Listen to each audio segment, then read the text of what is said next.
Today I'm going to talk about supplements for fitness and weight loss. So I'm not going to be talking about a lot about supplements for all kinds of different health things, because there's a lot of those and that could take a really long time, and my thing is more the fitness and exercise, fitness, etc. stuff. So we're going to talk about things that help with exercise and fat loss, and that's it for supplements. So a little bit of an introduction about supplements. There is, like I said in my email and on the flyer about it, there are about 90,000 different supplements out there that you can buy. As far as what supplements have been proven to actually work, a very, very, very small number. You can see here that I'm really only going to be talking about 4 of them mainly, and then we're going to talk a little bit about some other ones that may work, but again, that there's no real conclusive evidence. So for the most part, the thing about supplements is that a healthy diet of whole foods, following the rules in the 5 rules for fat loss first talk, if you do that and eat those types of foods, you basically get everything that you need from supplementation. So one of the reasons why supplementation could be good, and it's also in the name of it, supplementation, is if you are not following that type of healthy diet and you need to have these essential vitamins, nutrients, minerals, etc., then it might be a good idea to supplement. Also, for reasons of if it's more convenient for some reason to be using a supplement, then that's another reason you could do it. But all of the evidence has shown that really having a healthy diet of whole foods is going to give you everything that you need and will get you exactly the same results as almost all the supplements out there. And this is especially true for these workout supplements, of which there are so many.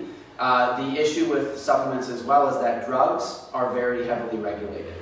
So they have to pass through a lot of government agencies in order to finally be out in the market, and a lot of actual real scientific testing, whereas supplements do not come under that umbrella. They're not considered drugs, so they're not regulated in the same way.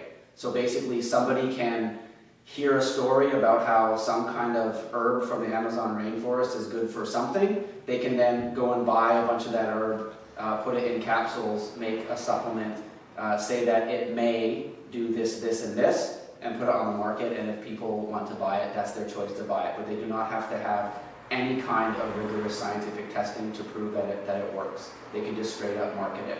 There's a great movie I recommend everyone watch called Bigger, Stronger, Faster, which is all about steroids and kind of performance enhancement in sports and exercise. And in there, it's interesting, he talks about that too, and he actually makes his own supplement.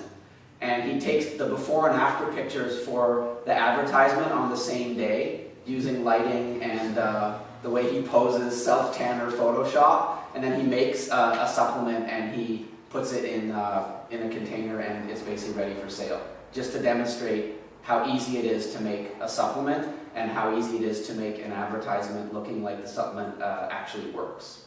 But when you start doing your research about it and you look for actual evidence, which is what I've done, you don't really find any evidence for hardly any of these supplements. So that's the good news, because if you just eat a good whole foods diet, you will get all those things. Of course, the added bonus is if you eat a whole foods diet, you will lose fat, you will gain muscle, and you will be healthier, because good food will do that for you anyway. And so if you want the real secret to fat loss, it is just eating well and minding your portions. It has nothing to do with any of these extra things that you take. Okay, so first supplement I'm going to talk about is caffeine. So how does caffeine work? It's absorbed into your bloodstream. About 90 to 100 minutes after you take it is when the peak levels are reached. So usually you're going to feel caffeine in about 60 minutes. So if you're looking to use caffeine as a supplement, you want to try and take it around, let's say, 40 minutes to an hour before your workout for it to actually work. Now, there are a number of varied effects, and I'll just talk a little bit about those. So the nervous system, it'll activate areas of the brain, the nervous system, it'll improve focus and energy, and it will reduce tiredness. And we all know this because if we all have had our experiences with caffeine, if you're in the 10% of people who don't have any caffeine, then maybe this will be some shocking new information to you. But 90% of all people in America, and I assume it's going to be the same for Canada, have caffeine in their diet in some way. So it's interesting there because that caffeine is a stimulant, and 90% of people use that stimulant in their daily life in some way. For your hormones, the adrenaline hormone responsible for fight or flight, that is also amplified with caffeine. So of course this can be good because it can help to increase your performance, whether you're running or fighting or doing anything that requires that kind of energy. Now for fat burning, it can increase the body's ability to burn fat by what's called lipolysis, which is the breakdown of fat in the fat cells. So there's another sort of positive thing that has been proven about caffeine. As far as its influence on endorphins, it does have an influence, and that can increase your feelings of wellness, give you that sort of exercise high that you experience after working out. So it's also a mood elevator. It also may impact the motor cortex, which is part of the brain that signals muscle activation, so it could be good for training for strength. It'll also, of course, increase your body temperature, and your body temperature is higher, you're burning more fat. So one thing that I've seen work a number of years ago is I had a client who he had to lose weight as a sailing racer. And in sailing, if your crew does not meet a certain weight, you get docked time, and if you get docked time, you will never win the title, because if there's a crew out there that's good and makes weight, then that amount of time you're never going to give up. So his issue was that he was a salesman, and so what his life was going out for very high caloric dinners with lots of booze. So because of that, he would come to me about 2 or 3 weeks before a race and tell me he had to lose like 15 or 20 pounds. And one of the things that he did was he drank green tea a lot. So all day long he had a dose of caffeine in his body, and he found that when he started doing that, he was able to lose a little bit more weight. And for him, even an extra 1 or 2 pounds could be the difference between weighing in under and weighing in over. So this is something that has been proven, but that's also an anecdotal story about someone that I know that it has definitely worked for. Now also it can spare your muscle carbohydrate stores. That's of course due to the increased fat burning, so you're using more fat than sugar, and that will increase your performance in endurance because your body will be able to use those sugars to power the muscles. Now, how it will help your sport and exercise performance. So for endurance, it really is a go-to substance for a lot of athletes. Now, there are some organizations like the College Athletic Association in the States, they've actually set limits on how much caffeine can be in your system because it's been a proven performance enhancer. So when they do drug testing, they also test for levels of caffeine as a stimulant. Now, how much you would have to take, there's a study that showed that about 9.8 milligrams per pound or 4.45 milligrams per kilogram of caffeine will increase endurance in athletes. And in the study that they did, they found that the athletes who were given that around 400 milligrams total of caffeine, they were able to cover 1.3 to 2 more miles, or for us in Canada, 2 to 3.2 more kilometers than the group who did not get the caffeine.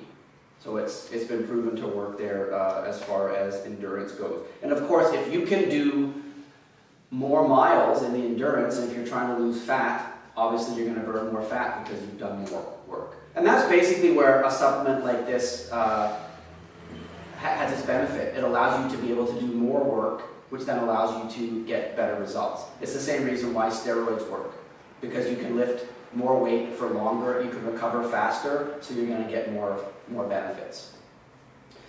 Now, they've also done studies of cyclists, and they've shown that caffeine was superior to them loading with carbohydrates or drinking more water.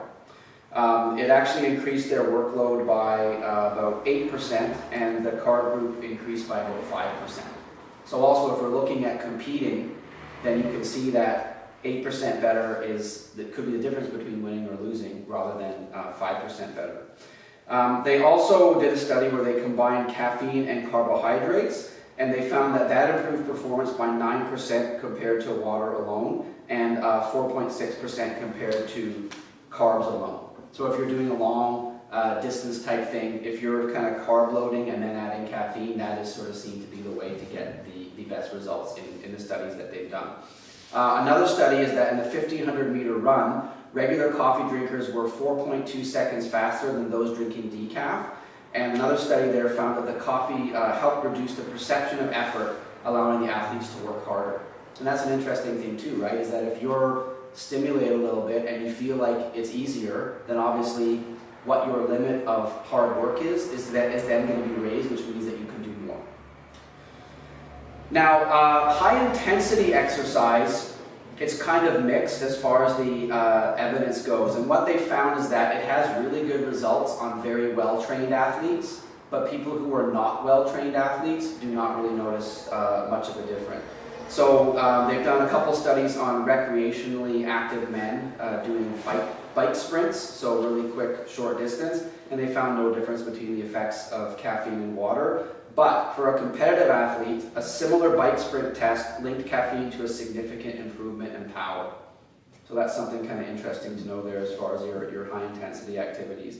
They did another study where they looked at the effects of caffeine on trained and untrained swimmers, and there was a very positive improvement for the trained swimmers, but the untrained swimmers didn't see any benefit at all.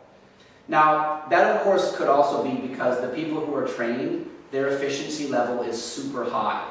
So they're basically operating at the absolute ceiling of efficiency, and you give them something that gives them a bit more pep and zip, then they're going to be able to go beyond that. But perhaps the reason they didn't see that in the untrained people was because their technique wasn't good enough for it to really make much of a difference. So if you're really, really good at something and you compete in it, then caffeine can help you both in the endurance and in the sort of short burst type stuff. They've also found that in team sports, caffeine supplements improve passing accuracy in rugby, 500-meter rowing performance, and soccer sprint times. Now, for strength training, it's still emerging research. There's not a lot of it out there for strength and power-based activities, though several studies have found a positive effect. The evidence is not yet really conclusive. Some examples of studies is there's one study that found caffeine to have a positive effect on the bench press, but no effect on lower body strength or cycling sprints. Another one found that caffeine may improve your leg muscle power by up to 70%, or 7%, but has no effects on smaller muscle groups. It also may improve muscular endurance, limiting the amount of repetitions performed at a certain, including the amount of repetitions performed at a certain weight. But overall, the current research indicates that it may provide the most benefits for power-based activities that use large muscle groups in repetitions or circuits. Now, as far as the dosage goes, what's recommended for performance increase is 400 to 500 milligrams per day for adults and 100 milligrams per day for teens. So they, of course, we probably can all make sense of this. They don't recommend caffeine for kids that are younger than teenagers. Oh, I remember the many battles of my brother winning coffee at that restaurant in my hometown. You guys were right. Okay, evidence has proven you correct. He should not have been drinking that much coffee, and certainly stopping him after 1 cup was very prudent. You're way ahead of your time. So for aiding performance, you're looking at 2 to 6 milligrams per kilogram of body weight. So that would be somewhere between 200 to 400 milligrams for a 154-pound person. So it is quite varied. With caffeine, we probably already know this anyway. There are certain people who can handle caffeine, and there are certain people who cannot handle caffeine, and there's all kinds of different people in between. So some people are super sensitive, can't have it at all. Some people can drink 6 cups and not feel anything. So this is where the recommendations for performance, it's so high, between 200 to 400 milligrams for a 154-pound person. Basically, if you're supplementing with caffeine, what you have to do is experiment and figure out what works for you. So if you're a nervous wreck, and you're trying to lift weights and you're shaking and jittery, obviously you took too much, and so you have to take a lower dose and just figure out which is the one that gives you an increase in performance that you can see based upon being able to do more work at the same perceived level of effort. So it really is something you just have to experiment with. Some examples of dosage in everyday products are double espresso is 80 milligrams, but drip coffee for the same amount is 100 milligrams. for an 8-ounce regular cup size. A 12 ounce is 150 milligrams, and a 16-ounce cup of drip coffee is 200 milligrams. Now, I believe that one of the best ways to get your caffeine is either with coffee or tea, because they have lots of other great benefits. If you're getting it through pop or energy drinks, obviously then you're drinking tons of sugar and all kinds of other chemicals in there. So you can also take, they have caffeine supplements that you can take, like pills, that have a certain amount of caffeine in there, which also could work for exercise. But I kind of feel like, why not enjoy coffee anyways, and then do your workout. You can also have it on hand and sip it throughout, which also, of course, will then keep it in your system for longer if you're doing some endurance activities. Energy drinks, that's interesting, because when you look at all the different energy drinks, I found that their caffeine amount went anywhere from 80 to 250 milligrams per drink. So just imagine if you had a couple or 3 of those every day. That's a lot of caffeine in your system. So as far as if you want to get caffeine from an energy drink for a workout, make sure you look at the label and you figure out how much is in there, because you got to figure out what that dosage is, right? It's very important. As far as tea goes, averages out at around 27 milligrams for an 8-ounce cup of tea. So tea has a lot less caffeine in it than coffee, so you would need to drink more tea in order to get the same result. And in pop, like Coca-Cola or Mountain Dew, you're looking at around 30 to 60 milligrams. But of course, like I said before, plus all the sugar. So if you're looking at a Coke, I think it's 35 milligrams of caffeine per can. And so imagine if you wanted to get 350 milligrams of caffeine, how much Coke you need to drink, and how terrible you feel. So something which is a lot higher, like coffee or tea, or coffee or tea, because it doesn't have all the chemicals and sugar, is better. Plus, of course, with coffee and tea, you decide how much sugar to put in there. And you can use honey, or you can use stevia, or something else like that as well. So that's the story on coffee. Does anybody have any questions or comments about coffee? Yes? Well, coffee's, I mean, I've heard that, like, you know, drinking coffee and stuff is typically like kind of like a diuretic, right? It kind of draws out a lot of water from you. So is it, is obviously, like, it's probably good to like make sure that you're drinking lots of water too, if you're kind of using that to sort of pep up your energy a little bit. Of course, hydration is important anyway when you're exercising, because you're losing water through sweat, so you should be hydrating. But what's interesting about coffee is, yes, they do say that it's a diuretic, and it's true, just like alcohol is, but not as much as everybody thinks, right? Because basically what happens is everybody heard it's a diuretic, and then they decided that that meant that they were going to be dehydrated if they drank too much of it. But there's a lot of liquid in beer and in coffee, for example. And what they found is that in order for you to be effective hydration-wise, you have to drink over 6 cups of coffee in a day for it to affect your hydration. Otherwise, the water that's in it is still getting absorbed, and it's not coming out that much faster. There's an interesting study, you know, with beer, like they talk about how people would start drinking. They have that whole thing about waiting to go pee because they don't want to break the seal, which means that they would then be peeing more often, right? That's what people think. But when they've done studies on that, they found that it was absolutely made no difference. Whether you had a pint and went for a pee, or you had 3 pints and went for a pee, you would be going the exact same amount of times. And coffee is exactly the same. Is it also maybe because, like, people, generally speaking, are like usually like pretty like dehydrated as it is because they're not taking enough water like on a daily basis? Of course, so, yeah. In addition to that, if you're drinking coffee, then you're even more dehydrated than you are. Yeah, I mean, again, you have to be drinking a large amount of coffee. Like if you're drinking a reasonable amount, it would actually help your hydration. It wouldn't make your hydration worse. But the fact of the matter is, most people walk around dehydrated. Yeah. If you're thirsty, you're already dehydrated. It's too late. I heard it's up to 80% of people. Yeah.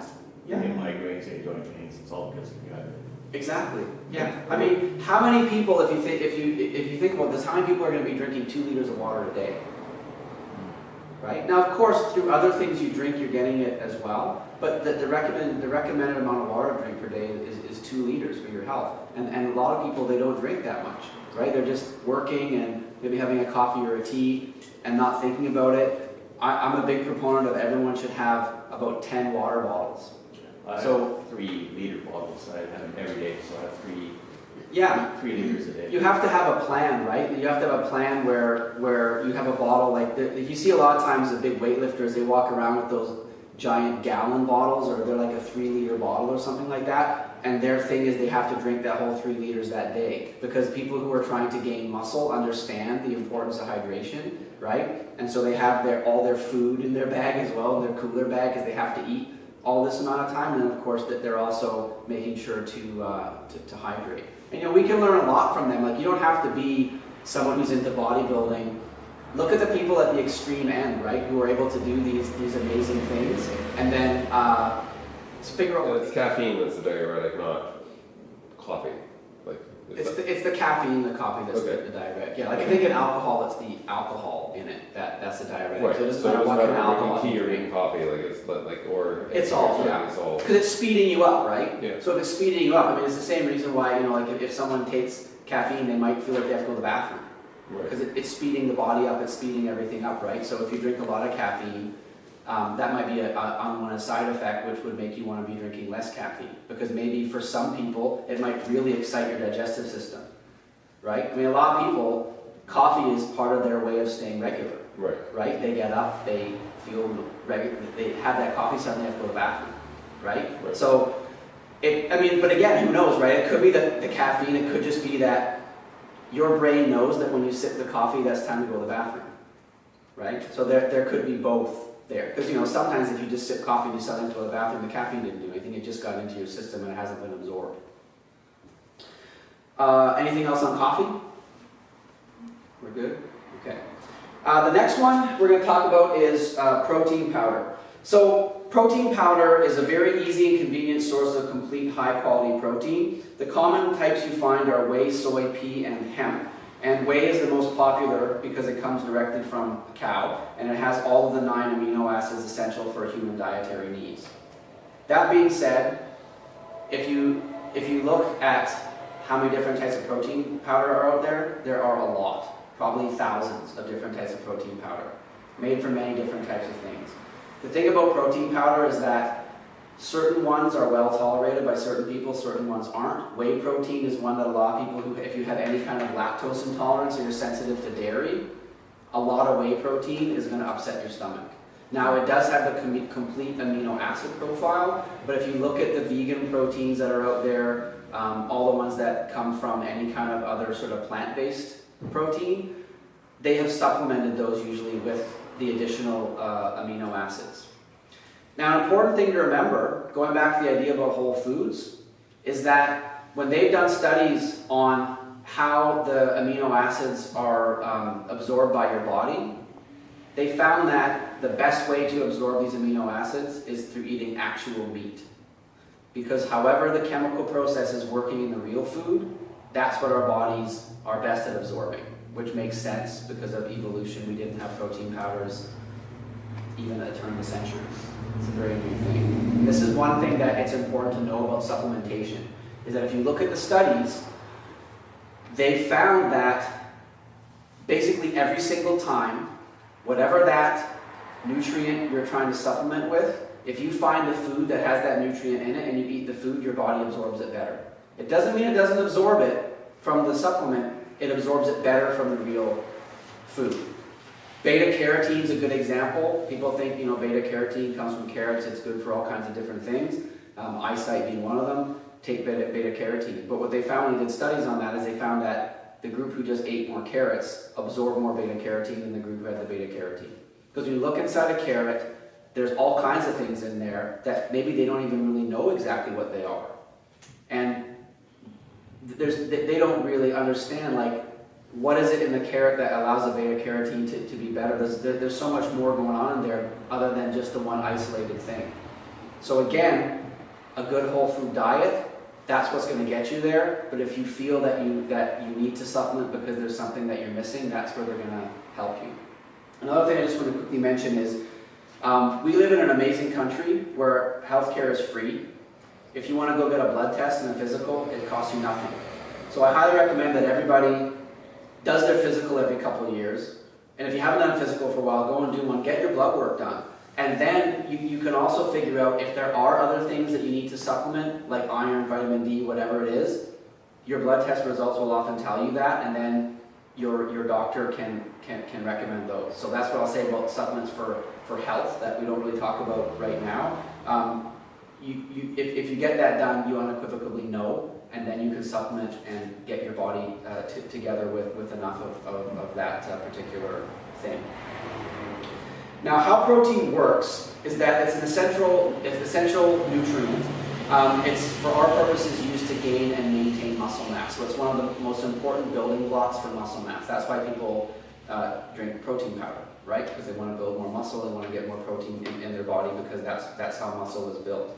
Now, you can get all the protein you need from a complete diet, but there are some reasons you may want to add more. So that could be things like you don't like eating breakfast, maybe you're getting up so early that you just don't feel like eating solid food, so you can use protein to supplement there. You need more protein for more muscle building, and you're finding that you're having a hard time eating that amount of food because you're just not enjoying eating that much food, but you know you need to eat more food if you're trying to gain weight or muscle mass. If you're amping your workouts up, so let's say you normally work out for half an hour a few times a week, but now you decide to train for a half marathon, your body will need more protein, so that could be a good time to supplement as well. And also if you're recovering from an injury. If you're recovering from an injury, you often need more protein to help recover your body. Another one, of course, is if you're going vegetarian or vegan. So if you pursue that lifestyle, you of course eliminate a number of common protein sources from your diet, like meat, chicken, fish, and eggs. So people who are vegan or vegetarian doesn't mean they can't get the protein, but one thing that happens to a lot of people who switch is that they end up losing muscle mass and gaining fat, because what their diet has gone for is something that was more balanced in the protein, carbohydrates, and fats arena. They removed the meat, but they didn't think that if I'm removing the meat, I need to add back all the things that I was getting from that meat. So what they do is they slide more towards the carbohydrates because they're eating more fruits and vegetables and rice and all that kind of stuff. And so what ends up happening is when you're eating too many carbs and not enough protein, you start gaining body fat. You're not getting enough protein, so when you're exercising and living your life, your body is burning muscle and getting rid of your muscle. So when you go and check yourself, let's say you've done a body fat test, and then 6 months after going vegan, you check it again and your muscle mass has gone down, your body fat is up. Well, of course it has. You're having more carbohydrates and less protein, less of the building blocks for muscle. So it's very important if you pursue that type of a lifestyle, you absolutely have to make sure that you are putting back those protein sources in, or it's not going to work. On the positive side, there are vegan athletes, there are vegan bodybuilders. They're not going to be as big as the meat-eating steroid bodybuilders, but they certainly have done a pretty good job, and they can have just as strong a body as someone who eats meat. They just have to be a lot more careful. So you're lucky if you eat meat and enjoy meat, you don't have to worry about any of that stuff because you're getting all those amino acids from your diet. Now, as far as the dosage, the average adult needs 0.8 grams of protein per kilogram of body weight per day.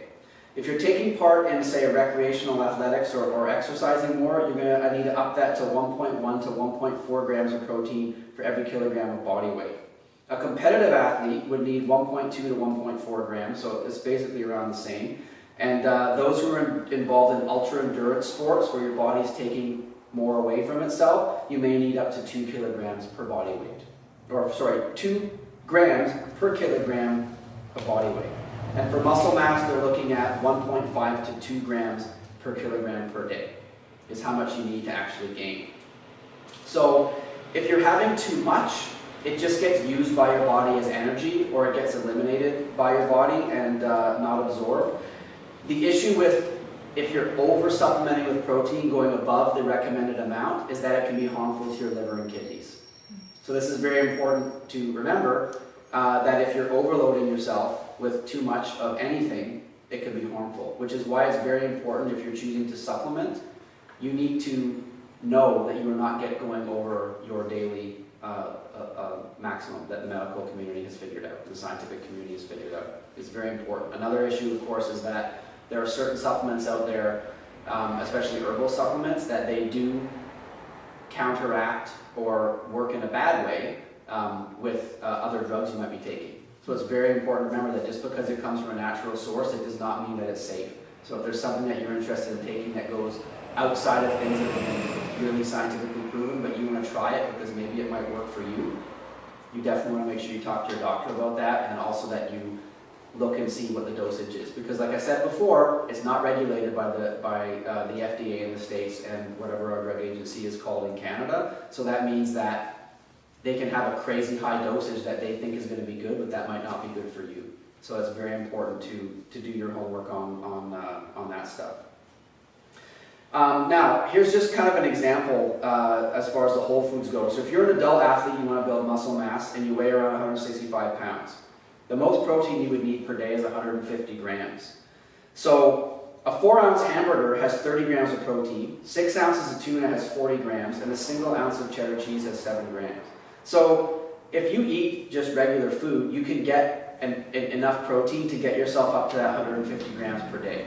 But supplementation comes in, like I said before, where if you feel that you need extra, you're noticing you're not getting enough through how you're eating, then add it with protein powder. The other thing that, as far as for me, is when I have my breakfast, I like having a smoothie first. I don't like eating really, really early in the morning, especially during the week because I get up so early.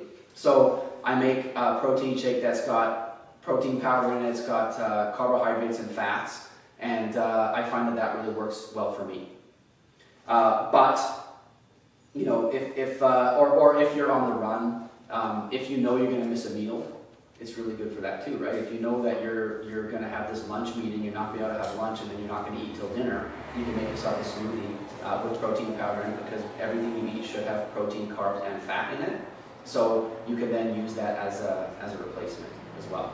People also use them for weight loss because they can control the amount of calories in there, and they know how much calories that they figured out goes into each of their smoothies. And of course, by doing that, then they're going to be lowering their total amount of calories per day and then losing weight. Anyone have any questions on protein? Yes. Just in terms of like the shakes, though, like you wouldn't recommend, like, you know, it replacing like all meals, obviously. Like it would just be like. No. Yeah. It's a supplement, right? Yeah. I wouldn't, because eating whole foods, we know the nutrients we get from whole foods, unprocessed foods, are absorbed into our body more readily, right? We know that. Mm-hmm. So because we know that, we should have a diet of whole foods. But if you're going to supplement with protein, at times when you either don't want to have whole foods or you're unable to have whole foods, that's fine. But yeah, you definitely, but again, it also comes down to the person. Like, if you decide you want to lose weight loss quickly, and your thing is that you're going to have 2 shakes and a regular healthy dinner, you can do that. It's not necessarily going to be bad for you, but it's certainly not going to be something that you're going to be able to, maintain long term. Yeah. Yeah. I mean, sorry.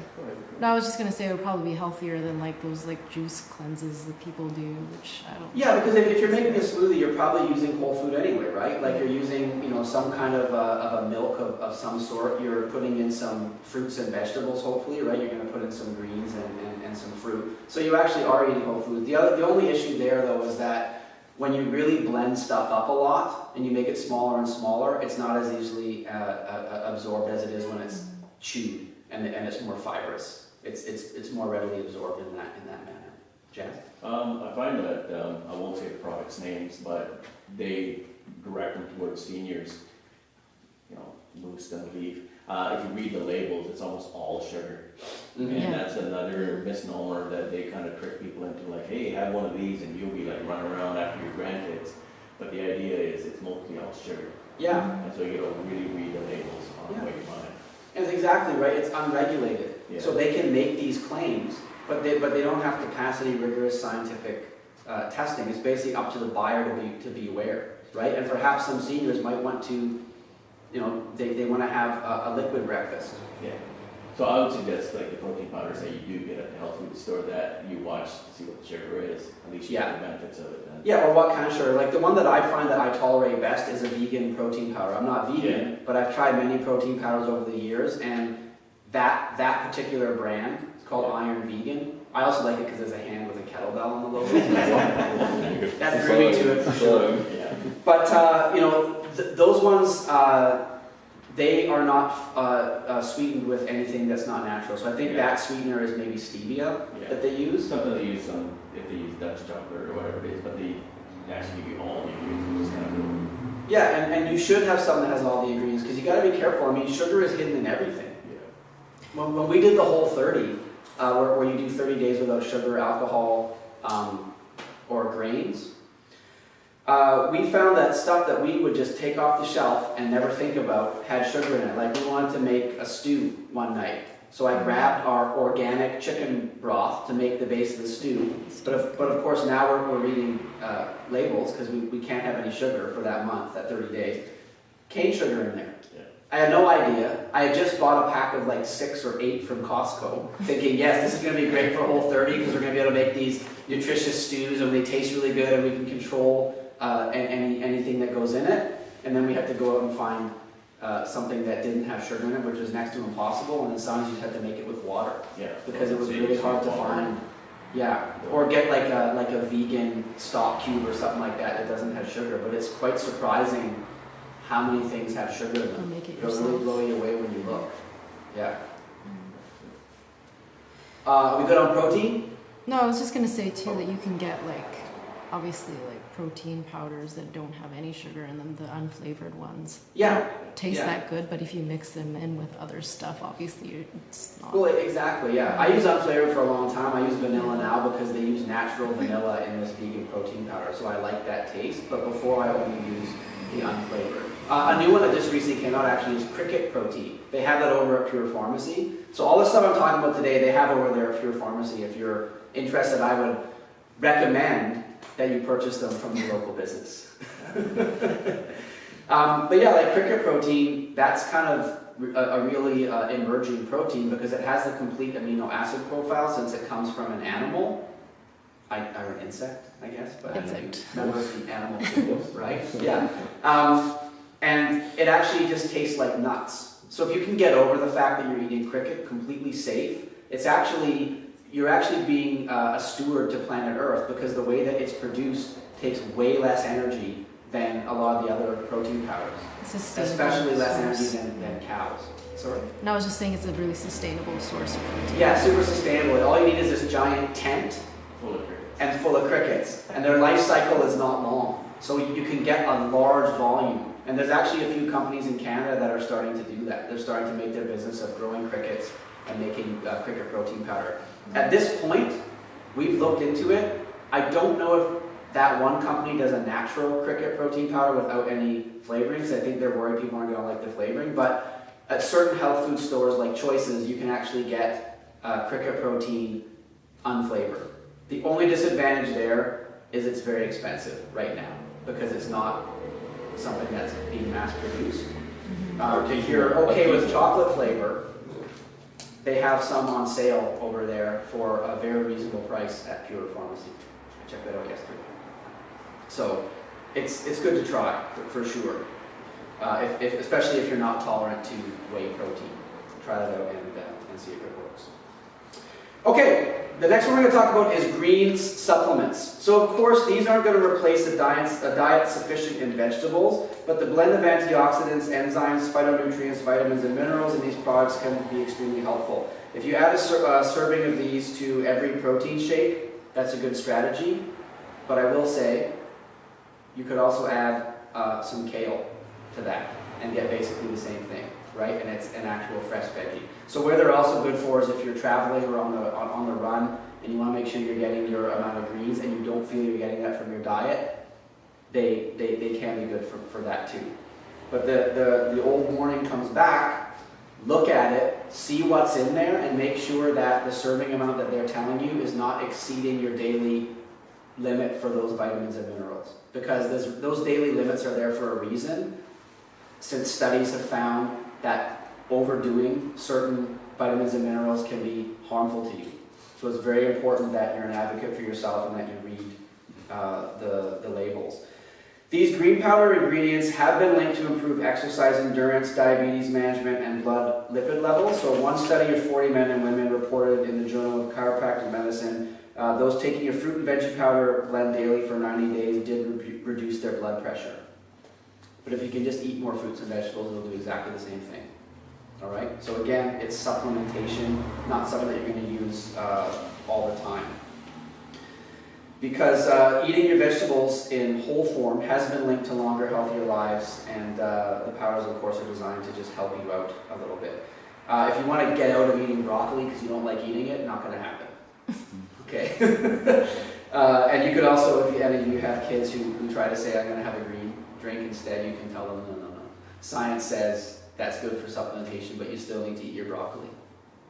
Sorry, just to quickly go back to the cricket protein just for a second. The one thing that I did notice, because I've tried it before, is that they do mention that if you're sensitive to, I think, like shellfish or something like that, there's something in it that's like similar to that, so you just have to be careful, I think. Probably arachidonic acid, but that's the thing that people, like the people who can't eat crabs and lobsters and stuff like that. Probably, yeah. But I remember reading that on the back of the packaging just There's an exit as a skeleton warning.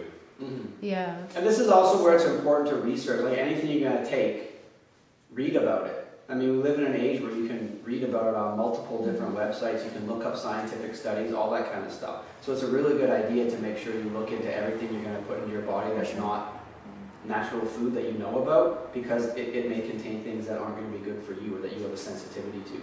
So it's very important to read the labels. As far as how much to take, the certain recommendations are on the product, but like I said, make sure that you look at the back of it and ensure that it does not exceed your daily limit. That's very important.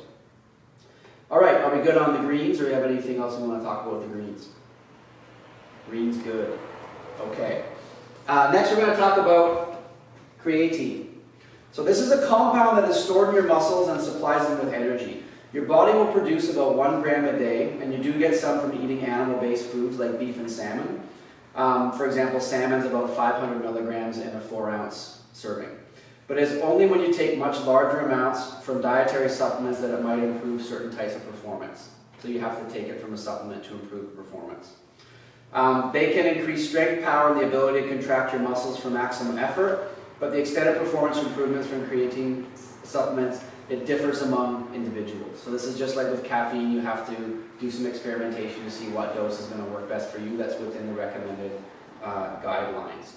So if you use it for several weeks or months, it can help with your training. It will enhance performance overall, mostly during repeated short bursts of intense intermittent activity, lasting up to about 2.5 minutes at a time, like sprinting and weightlifting. And it does seem in the studies to have little value for endurance activities like distance running, cycling, or swimming. So it really is something that will help you more for muscle building rather than for endurance. As far as how much to take, in the studies, people would usually take a loading dose. So this seems to be pretty much across the board the best way to do it. It's about 20 grams per day in 4 equal portions for 5 to 7 days. And once you've built that up in your system, you can take about 3 to 5 grams per day after that. So you can mix it in a smoothie or what have you. But here's where it's important as well to do your research and make sure you read the label of the product. Because when I started taking creatine, one thing I didn't realize, because I read about it, but I didn't actually read the label, was it doesn't work well with caffeine. And what I was doing in the beginning was I was putting it in a smoothie and having my coffee in my smoothie. But then once I realized that, I started having it later in the day, and I found that it did work a little bit better. So again, this is where you want to make sure that you do a little bit of research about it.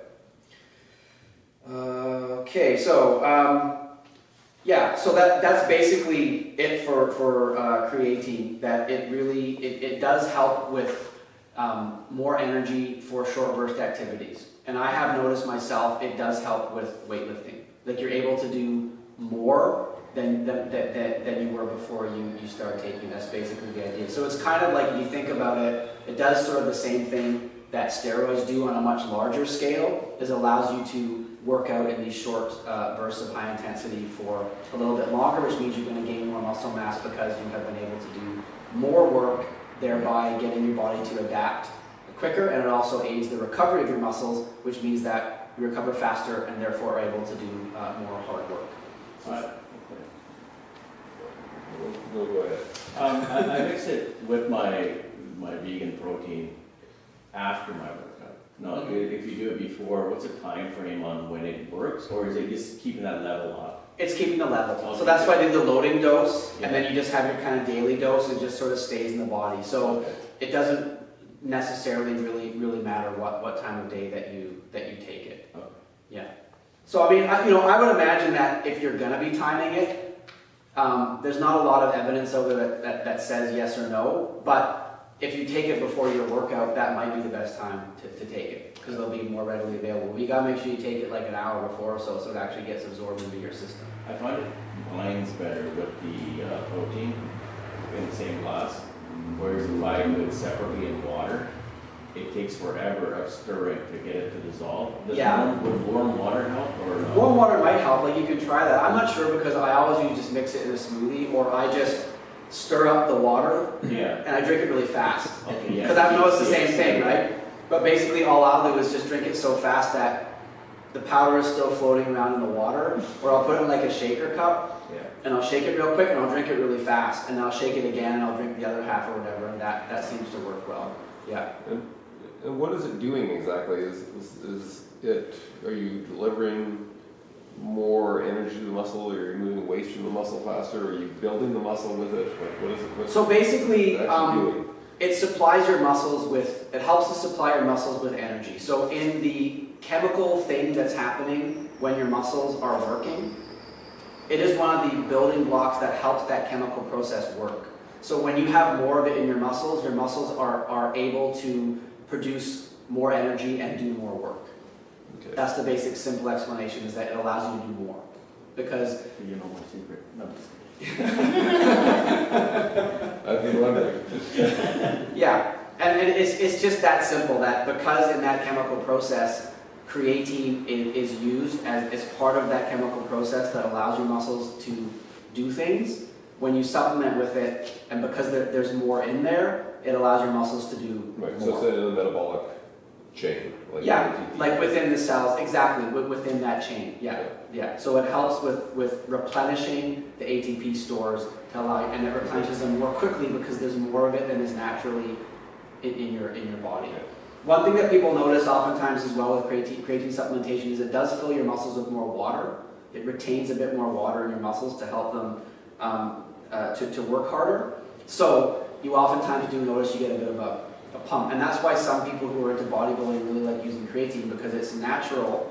It doesn't affect your body in a negative way. If you take the recommended dose, it's been found to be able to be tolerated by the body with no negative side effects for years. The studies have found that. So it's one of the best ways if you want to increase muscle mass or your ability to exercise with weight training. It's one of the best ways because it actually does work, and it's natural, and it's not going to have all the negative side effects that steroids are going to have. Of course, it doesn't work as quickly, but you definitely will feel more of like a pump in your muscles all the time because your muscles have retained more water, so they're a little thicker. And you have to keep that program up, otherwise you'll lose it, right? Yeah, if you don't can't keep the skip program days here up. and there. You Yeah, gotta- I mean, maybe you skipped a day or two and you add a bit more, it might keep the level up. But yeah, generally you're going to want to be supplementing with it every day to make sure that those additional levels are in your muscles, so that when they're called upon to exercise, you can access it. Yeah. And sorry, and what's the life cycle of that? So like do people go on this and build up to a certain point and then go off of it, or do they just go on and stay on? Do they Both. at least if you go off, do you lose the benefit over like a certain period of time, or do you just stop advancing? So basically, the way that it works is if you take it over a short term, you are going to get gains. It's like steroids, right? Like when you take steroids, you get these big gains, but you can't necessarily keep all the gains you get, but you're going to get more gains in a shorter period of time than you're going to get if you didn't use it. So creatine will allow you to work harder a shorter period of time. So you're going to gain more muscle in that time. And then as long as you're doing things diet-wise and exercise-wise to maintain that muscle mass, when you go off it, you will still maintain most of that muscle mass because it is part of the chain that builds the muscle. So once the muscle is there, it's not in there necessarily maintaining the muscle. You can maintain the muscle by making sure you're getting enough protein in your diet and that you're exercising in a way that is constantly maintaining your strength and muscle size. So yeah, you can use it short term, gain some muscle, go off it, lose that extra water weight that it gave you, and then be more defined. Yeah, or some people take it over the long term because having it over the long term means they're continuing to build more muscle and get stronger over the long term. So it works basically for both. Okay. Yeah. It all just depends on how you feel, right? Like some people find that when they're on creatine, they feel a certain way, like a little bit more amped up. They kind of have that sort of pump feeling all the time, and they don't like feeling like that all the time. So they use it for the short term to get more exercise done, to build more, and then they go off it and just maintain what they've gained. And of course, they will lose a bit of weight because they are going to lose some of that water that's being retained in the muscles with the additional amount of creatine. But I've used it many times over the years, and I personally as well have found it to be quite effective. But I'm more of a fan of the most minimal supplementation possible and just going in there and exercising and getting the results you get from just eating regular food. So I sometimes will use it if I'm preparing for something like a recertification or something like that, and I want to just add a little bit of extra muscle and strength. I might use it for a short period of time for that. Okay, I forgot to write this down, so I'm going to write it down now. I knew that there was one that I had missed. I did not highlight it in red on my notes. Fish oil. So DHA and EPA are two powerful fats responsible for things like increased metabolic rate, improved fat burning, reducing our risk for a host of diseases like cardiovascular disease, cancer, and diabetes, and also protecting the brain from degeneration. So because fish oil contains these things, it's a good supplement to use, and these have actually been proven to work. What it also will do is it will reduce inflammation caused by strenuous exercise, which allows your body to heal faster. So that's what the EPA does. If you break it down in the simplest terms, the DHA works well on the brain, and the EPA works well for anti-inflammation. So what is recommended is that you take one that's higher in EPA generally. And most of the fish oils you'll find out there are higher in EPA than DHA. So you're still getting both, but the EPA is helping reduce that inflammation, which is most important. And you don't need a lot of the DHA to help with your brain. So if you're out looking for it, just look at the label and make sure that there is more EPA than DHA. Now also for older adults, it's been found to be quite handy. Of course, as we age, we're going to be losing muscle mass. That's just something that happens. And what happens is that you have sort of a higher, what's called a reactive oxygen species inside the mitochondria of your skeletal muscle cells, and that will cause alterations to your muscle fibers. The omega-3 supplementation with things like fish oil has been found to help lower the blood markers of inflammation as well as mitigate delayed onset muscle soreness and muscle damage. So the benefit of the omega-3 fatty acids actually is seen more clearly for older adults than it is for younger, healthy athletes. These compounds, they affect the cardiovascular and central nervous systems in older adults, which is largely why they would be so beneficial to pair with exercise. If you look at adults with a history of myocardial infarction, which is also known as a heart attack, the DHA-EPA supplementation for 4 months reduced and stabilized many post-exercise cardiovascular markers, including heart rate recovery, stroke volume, and heart rate variability. So for overall adults, very good for protection of the heart. They've also found in studies that there's been improved quadricep strength as well as overall activation of skeletal muscle and force in postmenopausal and elderly women who couple exercise with omega-3 supplementation. So obviously improved strength is going to be good for anybody, but they have found that more in older adults. It doesn't really seem to do very much for endurance activities, which is fine because when you're taking supplements, you're obviously not taking one to try to do everything. You're taking whichever ones you feel that you need to improve the things that you wish to improve. For strength training, they found that, certain studies have found that the DHA-EPA supplementation before a bicep curl test leads to more repetitions, better range of motions, and lower levels of an inflammatory compound. And loss of muscle strength and delayed onset muscle soreness 3 days after exercise were also decreased. So it seems to be good for recovery of the muscles after a workout. Another study looked at a maximal back squat assessment, which is a very big full body strength move. And the male athletes who supplemented with these experienced improved muscle activation and lower fatigue. The men taking the EPA supplements noticed better recovery than the placebo group after performing a plyometric squat jump test. And EPA is the compound in there that helps reduce inflammation. So those have been proven in studies to actually work well. As far as how much to take, there is no set recommendation.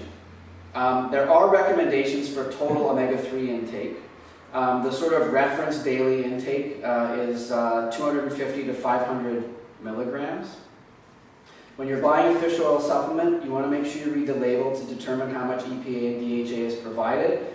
Usually the 1,000 milligram serving supplies around 300 milligrams of combined EPA and DHA. Like I said before, look at the label and see what the mixture is. And it has been shown that the higher EPA is the one that you want to go for.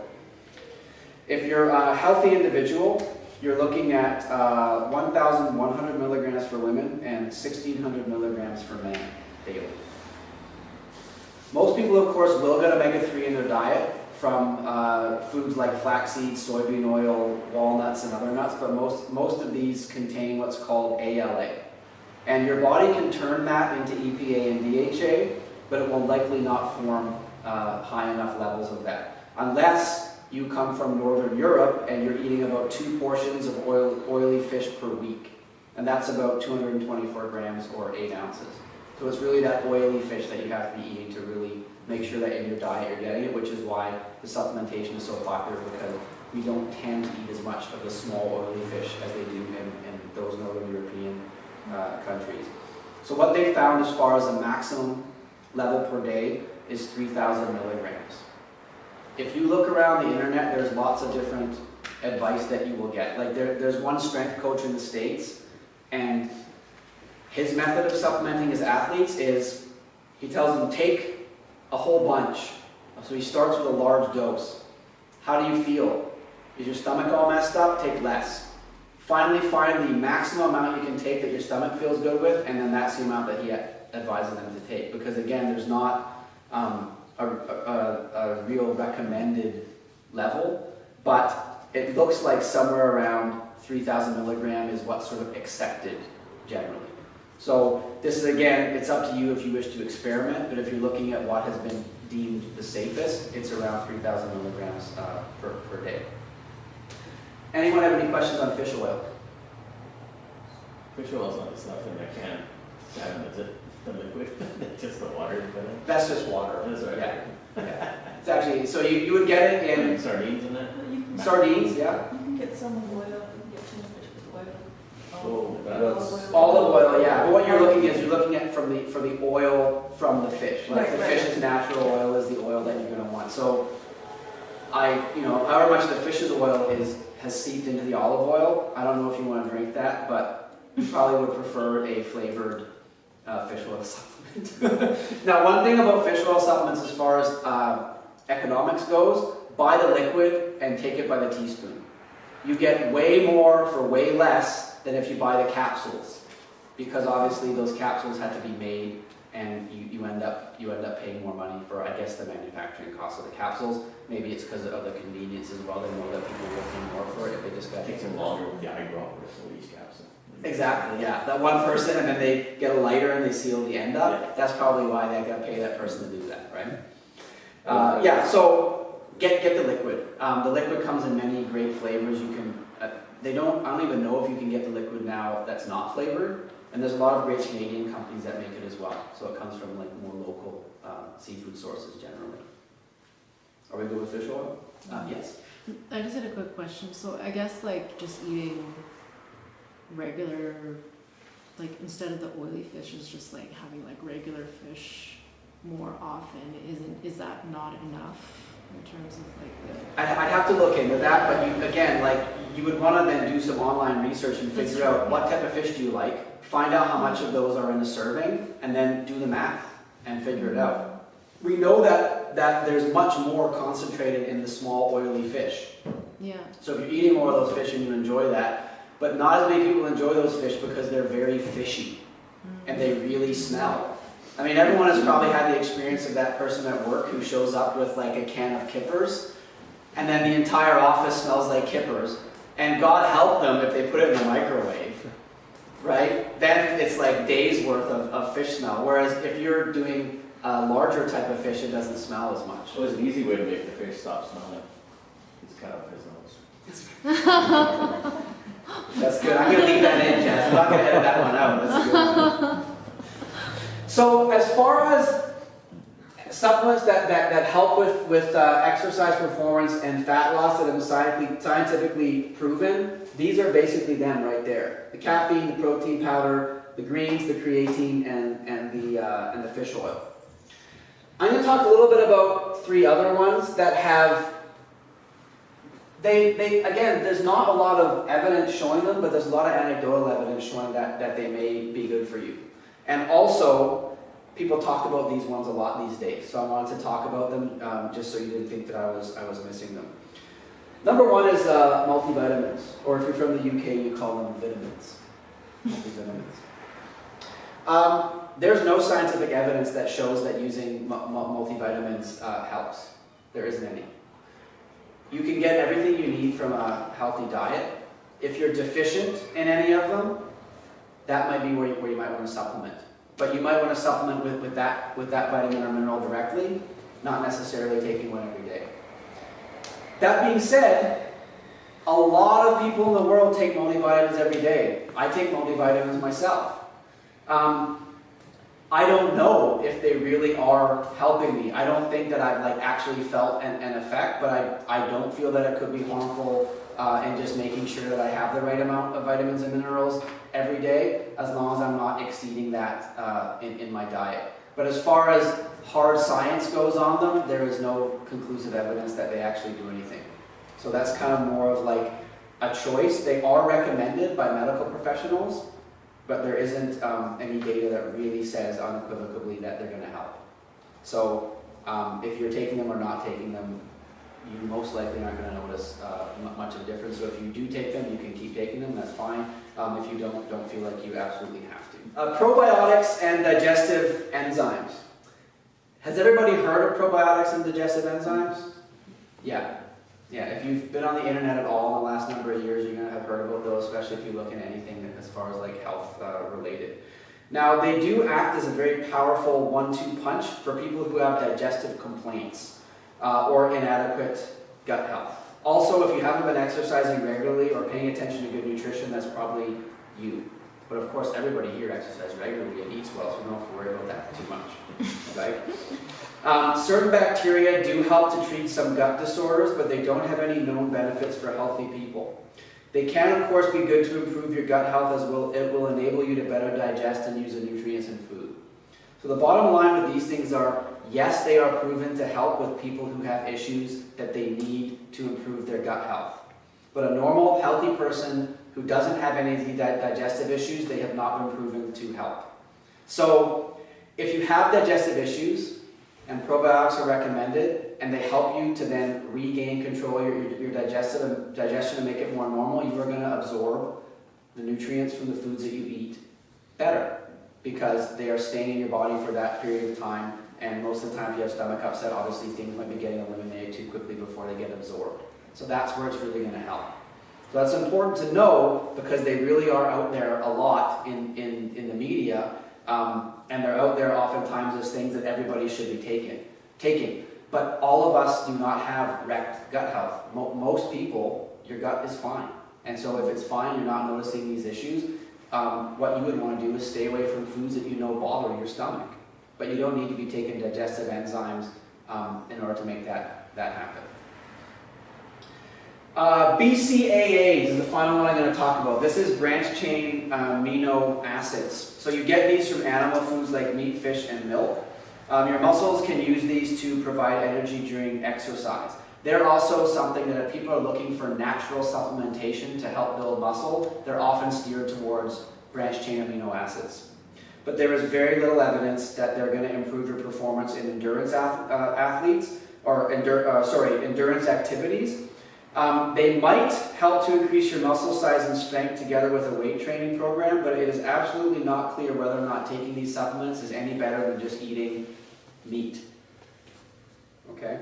So again, this might mean that if you're not eating enough high-quality protein-rich foods because you have a lifestyle that does not include that, you might find that BCAAs are going to help you with your muscle maintenance. So people who are in that boat, they might take them and find that before taking them, they had a harder time gaining and maintaining muscle. After taking them, they have an easier time gaining and maintaining muscle. But if you're eating meat, you're probably getting enough of that through the food anyway. So that could be an unnecessary supplement. Would you get most of those through a protein powder anyway? Yeah, like you can get, they have them in the protein powder, but again, it's the same old thing of where they're naturally occurring is where they are proven to be absorbed best by your body. And if you're taking them outside of that, they're not going to be absorbed the best way and in the same way. That's really the issue. A really good example is look at the strong men at the turn of the century. Look at their bodies. Look at the weightlifting records that they set. Some of the things that these people did at the turn of the century have not been repeated in modern times.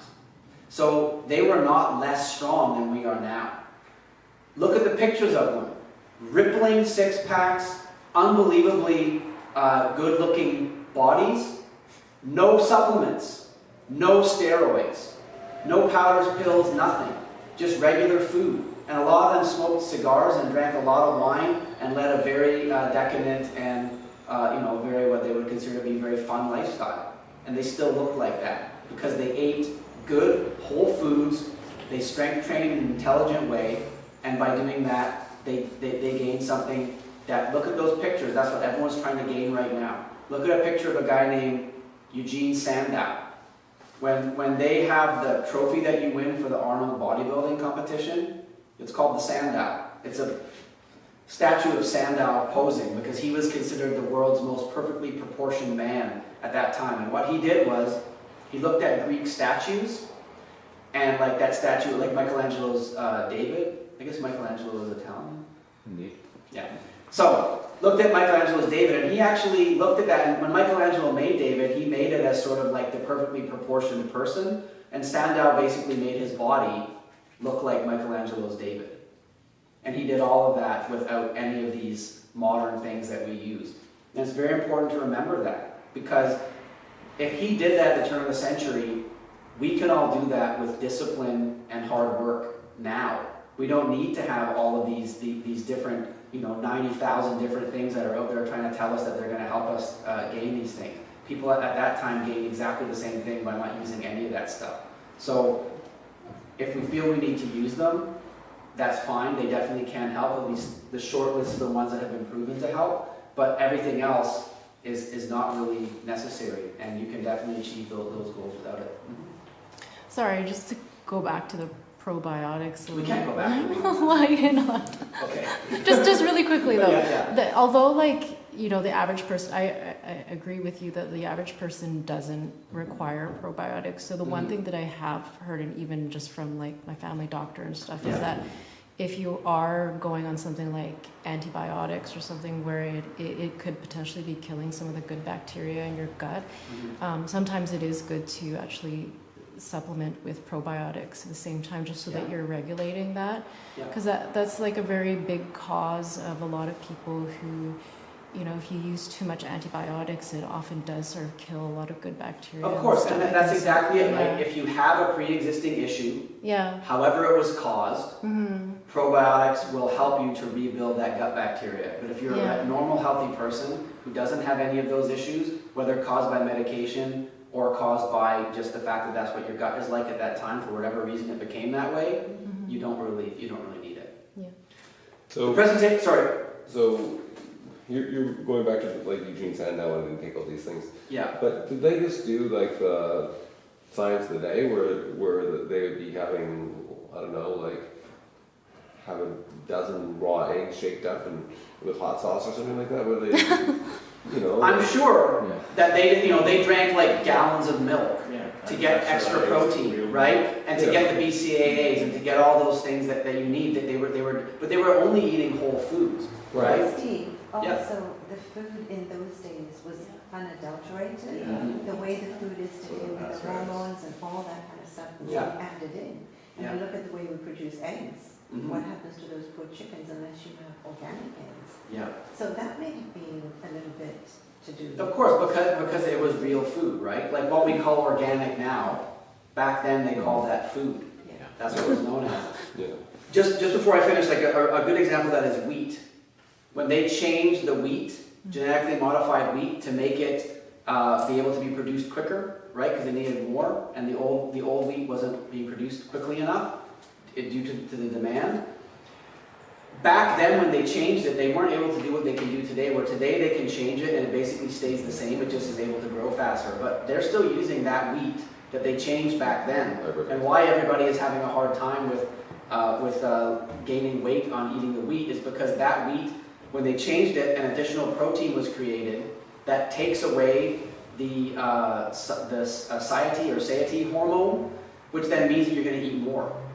So it actually eating that genetically modified wheat makes you want to eat more, which is their why people It's are- hybridized though, it's not genetically modified per se, right? Yeah, I guess, yeah, hybridized. But whatever process they did, it changed it from the way. That's why they say now if you want to eat grains, eat ancient grains, like quinoa, millet, spelt. Grains that haven't been changed. They're basically still the same grain. But when they changed the wheat to try to get higher yields, it ended up being different than the way it was originally, and it affects our body differently. It's really processed now. Like Yeah. a lot of the wheat is super processed, and all the good nutrients are kind of getting pulled out of it. Yeah, it's just like oatmeal. Yeah. If you eat the large flake oatmeal and it's closest to its original form, it will go into your body and it will very slowly digest, and so it's considered a low glycemic carbohydrate. But if you eat the same oatmeal, exactly came from the same place, in the packet, that's super cut up, so it could be quickly, because you don't have 20 minutes, you have 2 minutes. Pour boiling water, it's instantly ready. That goes through your body way quicker, turns into sugar way faster, and your body will capture the extra sugar and turn it into body fat. So again, we go right back to whole processed foods that you chew that are the closest to where they came from originally are going to be the ones that are going to make you feel fuller, which means you're not going to overeat, and also your body is going to absorb the nutrients that come from those foods. Yeah, we have lots of it, yeah. Yeah, it just takes longer. But this is where convenient food ends up. But if you soak it the night before, Yeah, that it helps. actually takes half the time Yeah. to cook them. But the other thing too is that's something that people see as extra work. That's why people like having the more processed one, because I gotta remember to soak my oatmeal overnight. I gotta remember to defrost this or whatever. Like it's much easier to just take the thing that you can strip it open, throw it in the microwave and make it. Thanks for coming, everybody. I greatly appreciate it.